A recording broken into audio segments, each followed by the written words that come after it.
Welcome to Aluran, Misamis Occidental.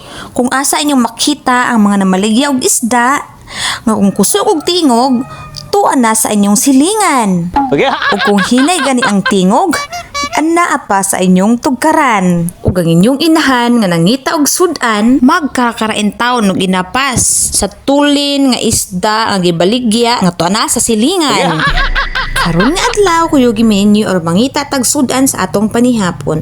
Kaya mo pang naapsan ang namaligya og isda. Ayan, akong gilantaw kung sa iyang mga baligya kaayo na day siya ulang sa dagat. Na siya danglay, yung lami kinat sa tinulang tsaka lato talaga at saka bilbil na din. Joke lang. So nagpalit na tag usa ka kilo nga danglay para tuntulaon og karon going to dulyan na takay. Wala man sila na maligya og vegetables oy. Sa una og na maligya og isda, matik na pud sila yung mga vegetables nga dala karon kay wala man. So ato sa dulyan mamalita og mga vegetables og uban pa nga atong ikinahanglan sa atong pagluto. Laon sa manaoy na.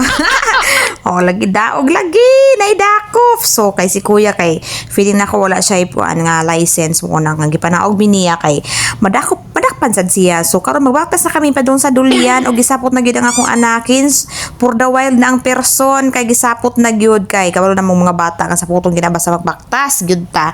So naabot na gyud sa dulyan and there sa dulyan di ay sari-sari ang mga baligya nga inyong makita.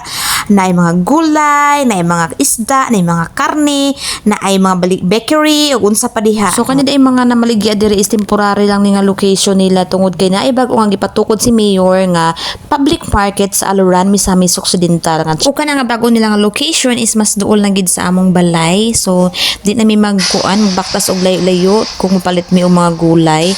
So kung naman na di mi mamalit sa among mga gulay og nangatang sabing tricycle para mapauli na. So pakit mo ta. So may ganyan nakasakay ta dayon. Uy, anak ko sa naman gikaon nagkaog kamot. So namo ta sa balay o karon manguhat og mga gulay nga atong idugang sa atong tinula. Hindi ko gipang tanom diri atong miaging bulan og karon pwede na siya pangwaan, pwede na siya harvestan. So wala man tay sakto nga katamnan og mga gulay mo nang ako na lang gisingit-singit diri sa kilid sa mga bulak. Okay, ready naman ang atong mga gulay. So kang kalingon nato padpad ato ang hinluan.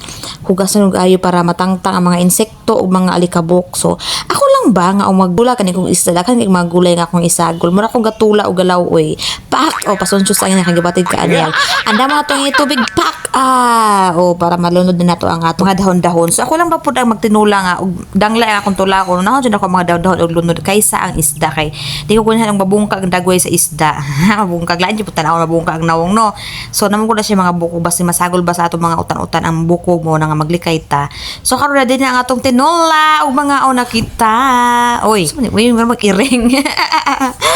So, as you can see, ang atong tinola, marat na sudan karong panihapon, tinola at saka shrimp. Oy, salamat kayo sa mga naglantaw. Oy, isuba.